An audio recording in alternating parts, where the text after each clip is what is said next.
रौनक जल्दीबाजी में बोली, घर मत बेचना, मुझे पैसे नहीं चाहिए। कभी कभी रिश्ते कागजों पर टूट जाते हैं, लेकिन दिल के अंदर वो कभी नहीं टूटते। ये कहानी है पति और पत्नी रौनक की, जो तलाक के बाद भी एक दूसरे की परवाह करना नहीं भूले। आखिर क्या हुआ उस दिन जब दोनों अचानक एक ही ऑटो में मिले? क्या तलाक के कागज सच में उनके रिश्ते को खत्म कर पाए? आइए देखते हैं। तलाक होने के बाद मोहन कोर्ट से निकलकर ऑटो में बैठा तो तलाकशुदा पत्नी रौनक भी उसी ऑटो में बैठ गई। उदास मोहन ने एक कातर दृष्टि से 10 साल साथ रही पत्नी रौनक की तरफ देखा।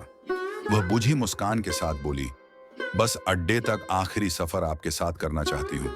मोहन बोला, एलिमनी की रकम 2 से 3 महीने में दे दूंगा, घर बेच दूंगा, तुम्हारे लिए बनाया था, तुम ही जिंदगी में नहीं रही तो घर का क्या करूंगा।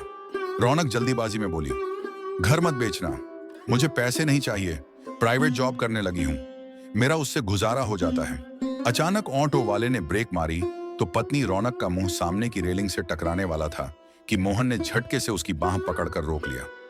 वह पति की आंखों में देखते हुए भरी आंखों से बोली, अलग हो गए मगर परवाह करने की आदत नहीं गई आपकी। मोहन कुछ नहीं बोला, मगर वह रोने लगी।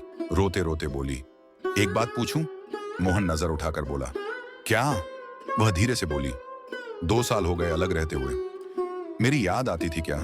मोहन बोला, अब बताने से भी क्या फायदा, अब तो सब कुछ खत्म हो गया ना, तलाक हो चुका है। रौनक बोली, 2 सालों में मुझे एक बार भी वो नींद नहीं आई जो आपके हाथ का तकिया बनाकर सोने से आती थी। यह कहकर वह रोने लगी। बस अड्डा आ गया था। दोनों ऑटो से उतरे तो मोहन ने उसका हाथ पकड़ लिया। काफी दिनों बाद पति का स्पर्श कलाई पर महसूस हुआ तो रौनक भावुक हो गई। मोहन बोला, चलो अपने घर चलते हैं। इतना सुनते ही रौनक बोली, तलाक के कागजों का क्या होगा? मोहन बोला, फाड़ देंगे। इतना सुनते ही वह ढाड़ मारकर मोहन के गले से लिपट गई। पीछे पीछे दूसरे ऑटो में आ रहे मोहन और रौनक के रिश्तेदार उनको इस हालत में देखकर चुपचाप ऑटो में बैठकर अपने अपने घर चले गए। इसीलिए कहते हैं, रिश्तों को रिश्तेदारों पर मत छोड़ो, खुद निर्णय लो, आपस में बात करो, अपनों को खोने से पहले समझा लो। अगर आपको यह कहानी अच्छी लगी हो तो हमारे चैनल को सब्सक्राइब जरूर करें। धन्यवाद।